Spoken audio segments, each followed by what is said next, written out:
번째가 자기와의 관계고, 두 번째는 가족, 동료, 이런 사람들과의 관계가 되겠죠. 사람들과의 관계에서 가장 중요한 것은 판사 노릇을 접고 변호사 노릇을 하는 것 같아요. 진짜 관계를 맺기 위해서는 변호사 노릇을 할 수 있어야 돼요. 근데 우리는 자꾸 판사 노릇을 하려고 그래요. 옳고 그름에 집착한다는 뜻입니다. 인간관계의 갈등을 속을 들여다보면 대부분이 내가 옳다는 망상에서 출발합니다. 내가 옳으면 누가 틀렸어요? 이 인간이 틀렸잖아. 누가 바뀌어야 돼요? 이 인간이 바뀌어야 되죠. 그리고 우리는 상대를 변화시키기 위해서 얘기를 시작합니다. 여러분은 한 가지만 알면 됩니다. 우리는 누군가를 변화시킬 능력이 없습니다. 그건 정신과 의사인 저도 마찬가지입니다. 내가 변화해야 되겠구나 라는 동기를 제공할 수 있을 뿐입니다. 그러면 어떻게 하면 상대를 변화시킬 수 있는데, 상대를 변화시키는 것은 너가 이게 잘못되었어, 이게 문제야 라는 판사 노릇보다는 변호사의 노릇이 필요한 것입니다. 나는 정신과 의사니까 얼마나 우리 집사람하고 대화를 잘하겠어요? 대답이 없네. 나는 충격받은 적이 있어요. 우리 아내가 저하고 얘기하면 그렇게 답답했대요.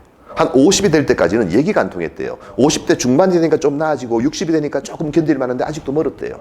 분명히 내가 잘못해서 우리 아내가 열받았어요. 얘기를 시작했는데 한 5분쯤 지나면 자기가 잘못한 걸로 바뀌어 있다는 거예요. 들어보면 틀린 말은 아니니까 반박은 못 하겠는데 너무 가슴이 답답한 거예요. 이런 일이 숱하게 벌어지는 거예요. 특히 남자들, 지가 옳다는 망상에 빠져가지고 박박 우이는 경우가 많습니다. 이러니까 저 사람이 왜 저렇게 생각하고 느끼고 행동하는구나, 이걸 이해하지 못하는 거예요.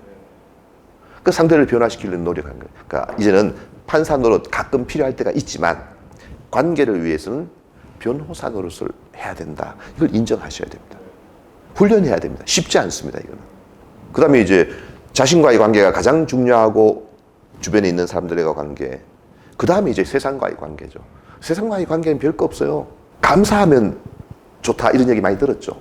감사하면 우리 몸에서 어떤 반응이 일어나고 뇌에서 어떤 변화가 일어나고 압니다. 근데 잘 안 돼서 문제죠. 훈련해 보십시오. 제가 만난 두 사람의 택시기사 이야기를 들려드릴게요. 근데 지방에 가서 택시를 탔습니다. 어디 갑니다. 그러니까 이 택시기사가 답이 없습니다. 그래서 못 들었나 보다. 그리고 좀 크게 이야기했습니다. 어디 갑니다. 그랬더니만 반쯤 고개를 돌려서 뒤로 쓱 보더니만 차가 출발합니다. 들었다는 뜻입니다. 왜 시끄럽게 두 번 뜨드냐, 이런 표정입니다. 저렇게 살고 싶을까, 이런 생각이 딱 들다가도 그래, 하루 중에 얼마나 많은 사람들을 만나며 얼마나 많은 진상을 대하겠어요.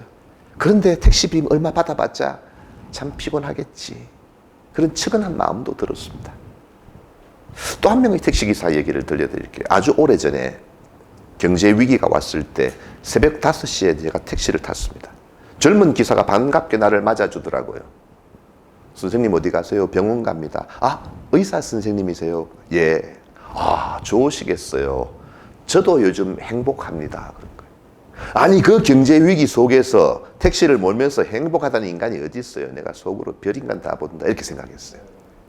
남들은 요즘 실직 걱정하는데 저는 택시를 해서 너무 좋아요. 제가 어제 지방을 갔는데 27만 원을 벌었지 뭡니까? 이딴 소리를 계속 하는 거예요. 내가 좀 짜증이 났어요. 내가 새벽 5시에 택시를 탄 거는 빨리 병원 가서 글을 마감을 해야 되는데 자꾸 뜯으니까 좀 짜증이 나잖아요. 그래서 건성건성 대답을 했어요. 병원 내렸는데 6,900원이 나왔어요. 7,000원을 주고 내렸죠. 한참 가는데 어두운 새벽 뒤에서 누가 나를 불러요. 선생님, 그래요. 뭐지? 보니까 택시기사가 택시를 세워놓고 나를 쫓아오는 거예요. 뭐지? 이렇게 보니까 환한 미소를 지으면서 내 손을 이렇게 잡는 거예요. 그리고 나의 손에 뭔가를 쥐어주는 것이었어요. 뭐겠어요? 200원이었어요. 이게 뭐지? 이렇게 보니까 웃어요. 선생님, 이렇게 일찍 오셨는데 커피 한 잔 뽑아 드셔야죠. 오늘 힘내세요. 행복하게 보내시고요. 그리고 탁 돌아서는데요, 망치로 머리를 맞은 것 같았어요. 이렇게 눈물이 나는 거예요. 어떻게 저렇게 살 수가 있지? 의사라는 놈이 뒤에 앉아가지고 인상 팍팍 쓰고 뭐 물어도 대답도 잘 안 하고 가려다가 생각하니까 마음이 좀 무거웠던가 봐요. 오늘 커피 한 잔 드시고 힘내세요. 저는 제가 지치고 힘들 때 그가 나의 손에 쥐어줬던 200원을 잊지 않습니다. 아, 나도 저런 삶을 한번 살아보고 싶다. 나보다 더 위대한 정신과 의사였습니다. 여러분은 답을 하지 않은 그 택시기사, 200원의 팁을 준 택시기사, 어떤 삶을 살고 싶습니까? 똑같은 환경 가운데서도 세상에 불만을 가지고 억울해하면서 짜증 부리면서 그렇게 살 것인지, 그 가운데서 나의 삶에서 의미를 찾으며 최선을 다하며 감사해야 하며 살 것인지, 그건 우리의 선택에 달려 있는 것입니다. 진짜 관계를 맺기 위해서는 이해가 먼저 되어야 되죠. 이해가 되지 않는데 좋은 관계를 맺기는 어렵습니다. 상대의 이해를 위해서는 뭐가 필요할까요? 상대의 마음을 읽고 느끼는 능력이 필요한 거예요. 그게 바로 공감의 능력입니다. 인간의 뇌에는 실제로 거울신경이라는 것이 존재합니다. 내가 막 발로 차면 아플 거 아니에요. 아프냐? 나도 아프다. 느껴지는 게 바로 거울신경이 하는 역할입니다. 이게 발달해야 진짜로 상대방의 마음을 읽고 느끼고 공감할 수 있는 거예요. 문제는 우리 현대사회가 그게 발달하기가 참 쉽지 않습니다. 왕따, 학교폭력 문제가 난리죠. 회사에서도 심지어는 그런 게 있잖아요. 성희롱의 문제, 이게 도대체 원인이 뭘까요? 그렇게 교육하잖아. 하지 말라고. 왜 안 돼? 이게요, 그냥 성희롱인 게 뭐다, 이런 거 하지 마라, 효과가 없습니다.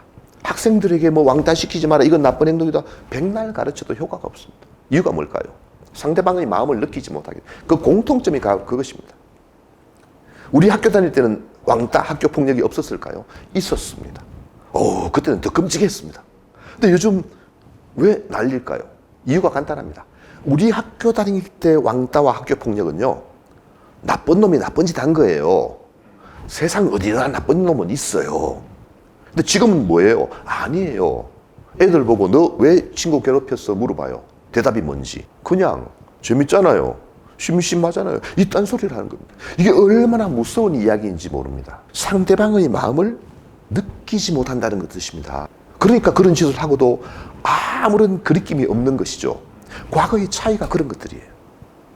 단순히 그런 것을 가르치는 게 문제가 아니고, 진짜 이 아이들이 남의 마음을 읽고 느낄 수 있는 공감의 능력을 키워줘야 되는데, 문제는 우리가 공감의 능력을 키울 수 있는 사회 문화적인 환경, 가정적인 환경이 안 된 거예요.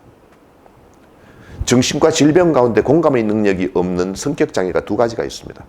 첫 번째는 뭐예요? 반사회적인 성격장애입니다. 막가파. TV에 보면 막 사건 저지르고 실실 웃고 나오는 인간들 있잖아요. 섬찟하죠?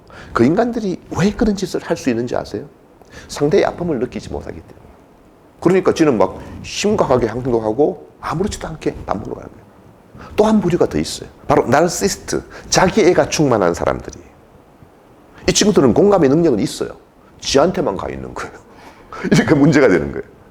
문제는 우리 사회가 두 사람을 키우는 문화로 가고 있는 거예요. 지나친 좌절 때문에 정말 사회에 적응하지 못하고 사회에 불만이 생기고 공감력이 떨어지는 한 부류와, 너무나 정말 완벽하게 자라가지고 공감의 능력이 필요 없는 부류와, 적절한 좌절을 겪으면서 그 가운데서 사람과의 소통을 하고 상대방의 마음을 읽고 느끼고, 이런 훈련이 잘 안 되게 되는 거예요. 이 극단의 양 집단들이 문제를 일으킬 가능성이 대단히 높습니다.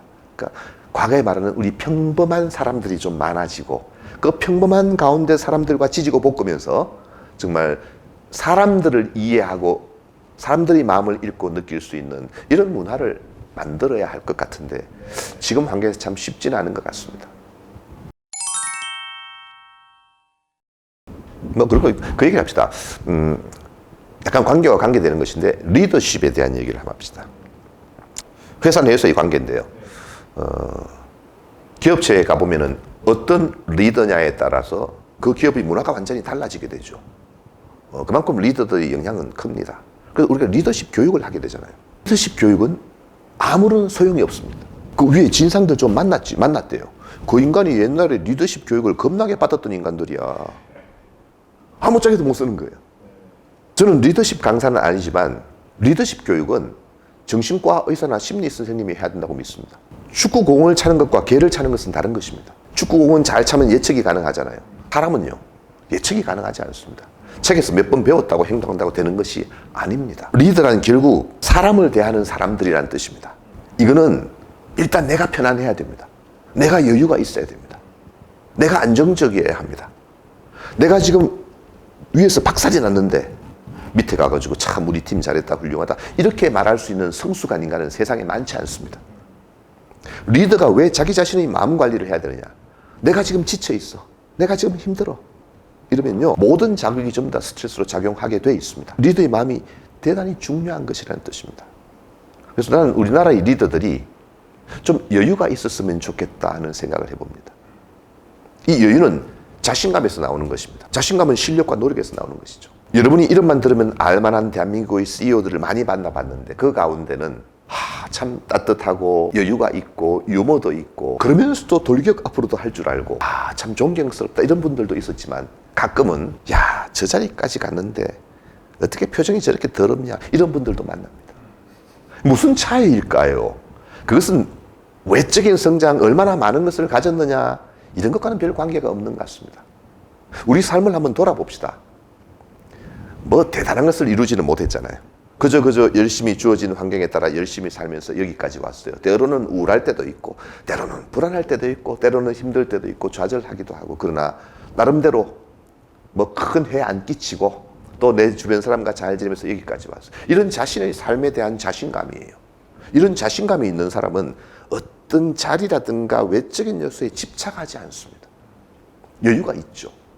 그러니까 이 여유를 바탕으로 누군가를 존중하고 배려하고 관계를 맺을 수 있는 겁니다. 이게 진짜 리더인 것입니다. 리더는 사람들을 이렇게 함께해서 성과를 내가는 사람들이니까 첫째 사람들에 대해 이해해야 되고 자기 자신의 마음 관리를 해야 합니다. 그 두 가지가 필수적인 요소라고 생각합니다. 그래서 이제 많은 리더들이 보면 또 우리 직장 문화도 그렇고 돌격 앞으로 너무 잘해. 성과 위주잖아. 근데 이제는 돌격 앞으로만 가지고는 품격 있는 성공을 하기는 좀 어렵습니다. 그래서 그 성공의 품격을 더하기 위해서는 이제 돌격 앞으로와 함께 아프냐? 나도 아프다. 그죠? 이 감성적인 게 함께 되어야 조화를 이루어야 우리 사회도 또 회사도 개인도 좀 품격 있는 성공으로 나아갈 수 있지 않을까 그런 생각을 해봅니다.